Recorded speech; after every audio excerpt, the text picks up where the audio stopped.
Ever feel like you're just going through the motions, just existing, not really living? Yeah. Well, today we're going to dive into a verse that offers like a whole different take on things, Hmm. a potential roadmap, you could say, to a more fulfilling life.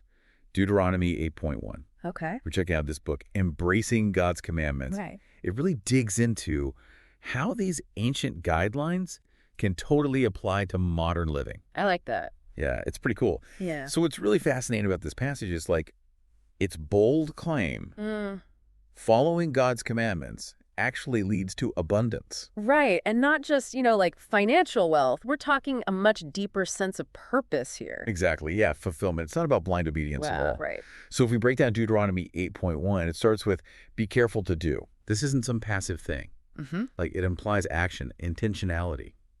What do you think about that? Yeah, it really emphasizes that this isn't just like a one-time decision, right? It's a continuous practice.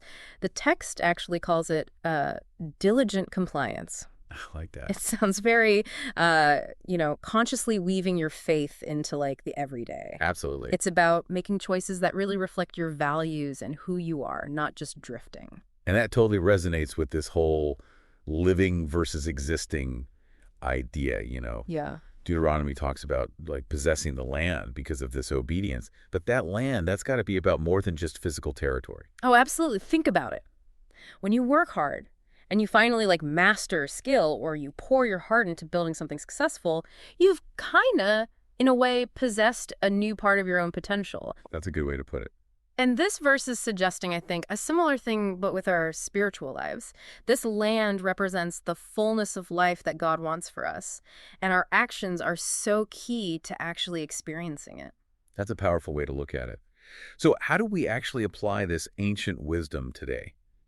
Embracing God's commandments offers some practical steps. Things like prayer, expressing love to others, staying accountable. These might seem kind of standard, but how can we see them as more than just like items on a checklist? It's about recognizing how powerful these practices are, how much they can cultivate the mindset this verse is talking about. Like, take prayer, for example. Hmm. It's not about just like reciting words. It's about connecting with something way bigger than ourselves. Right. And expressing love, that's not always easy, let's be honest. Definitely not. But it shifts our focus outward. It helps us see past just our own needs. These practices, if we actually let them, can really like shape us into the kind of people who are ready to receive the abundance Deuteronomy talks about. It's like these practices create the foundation for a more fulfilling life, no matter what's going on around us. Yeah. Deuteronomy was written in a specific historical context. Like their land, their struggles were very different from ours. So how can understanding that context help us apply this verse today? Well, I mean, think about it. The Israelites were literally fighting for territory, for survival. Today, our battles might be against things like anxiety, like comparing ourselves to everyone else, the constant pressure to achieve. But the principle at its core remains the same. Obedience to God, when it's rooted in a deep understanding of His character, leads to a life where we can actually thrive, even when things are hard. That makes a lot of sense. So as we wrap up here, I'm left with this question. If really embracing God's commandments is like this roadmap to a more abundant life, what land are you striving for right now? What potential are you ready to step into?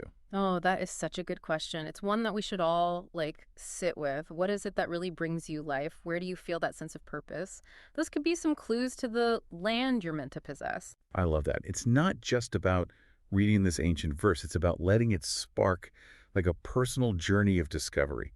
And hey, if this exploration resonated with you at all, be sure to check out our other deep dives. We love diving deep into these fascinating topics, unearthing those hidden gems of wisdom. Until next time.